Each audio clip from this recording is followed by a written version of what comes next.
ಇನ್ನು ಕನ್ನಡಿಗರ ಸ್ಥಿತಿ ನೋಡಿ ಕರ್ನಾಟಕದಲ್ಲಿ ಹೆಂಗಿದೆ ಅಂತ. ಒಂದು ಕಂಪನಿ ನೇರವಾಗಿ ಹೇಳುತ್ತೆ, ನಾನ್ ಕನ್ನಡಿಗ ಬೇಕು ಹೆಚ್ಚಾರಾಗಿ, ಕನ್ನಡಿಗರು ನಮಗೆ ಬೇಕಾಗಿಲ್ಲ ಅಂತ.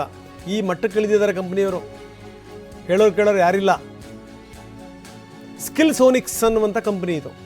ಅದಾದಮೇಲೆ ಕ್ಷಮೆಯಾಚನೆ ಮಾಡಿದೆ, ಪ್ರಶ್ನೆ ಬೇರೆ. ಆದರೆ ಇಂಥವ್ರ ವಿರುದ್ಧ ಕಾನೂನು ಕ್ರಮ ಜರುಗಿಸಬೇಕು. ಕನ್ನಡ ನೆಲದಲ್ಲಿ ಇದ್ಕೊಂಡು ಇಲ್ಲಿ ನೀರು ಕುಡಿದು, ಇಲ್ಲಿ ಗಾಳಿ ಕುಡಿದು, ನಮ್ಮ ನೆಲದಲ್ಲಿ ಇದ್ಕೊಂಡು ದುರಹಂಕಾರಗಳು, ಒಣ ದುರಹಂಕಾರಗಳು, ಯೋಗ್ಯತೆ ಇಲ್ಲ ಇಂಥವ್ರಿಗೆ. ಅದಾದಮೇಲೆ ಕ್ಷಮೆ ಕೇಳಿದ ತಕ್ಷಣ ಮುಗಿದೋಯ್ತಾ? ಅಂದರೆ ವೆರಿ ಸಿಂಪಲ್.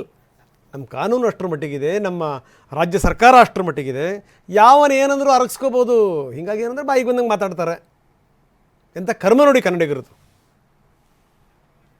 ಆದ್ಯತೆ ಕೊಡುತ್ತೇವೆ, ಕ್ಷೇಮಕ್ಕೆ ಯಾಚಿಸುತ್ತೇವೆ. ಎಲ್ರಿಗೂ ಅಷ್ಟೇ, ರಾಜಣ್ಣವರು ಕೂಡ ಅಷ್ಟೇ. ರೂಪೇಶ್ ರಾಜಣ್ಣವರಿಗೆ ನಮ್ಮ ಕಡೆಯಿಂದ ಕ್ಷೇಮ ಯಾಚಿಸುತ್ತೇವೆ. ರೂಪೇಶ್ ರಾಜಣ್ಣವ್ರ ಜೊತೆ ಮಾತನಾಡಿದ್ದೇವೆ. ಅವರಿಗೆ ನಾವು ಕ್ಷೇಮ ಕೇಳಿದ್ದೇವೆ. ಓಕೆ, ಎಲ್ಲ ನಮ್ಮ ಕನ್ನಡ ಪರ ಸಂಘಟನೆಗಳಿಗೆ ನಾವು ಕ್ಷೇಮ ಯಾಚಿಸಿದ್ದೇವೆ. ಓಕೆ, ಇದರಲ್ಲಿ ರೂಪೇಶ್ ರಾಜಣ್ಣರವರು ಈ ಜಾಹೀರಾತನ್ನು ನಮಗೆ ನಾವು ಪೋಸ್ಟ್ ಮಾಡಿದ್ದನ್ನು ನೋಡಿ ಅವರು ನಮಗೆ ತಿಳಿಸಿದರು. ಅದರಿಂದ ನಾವು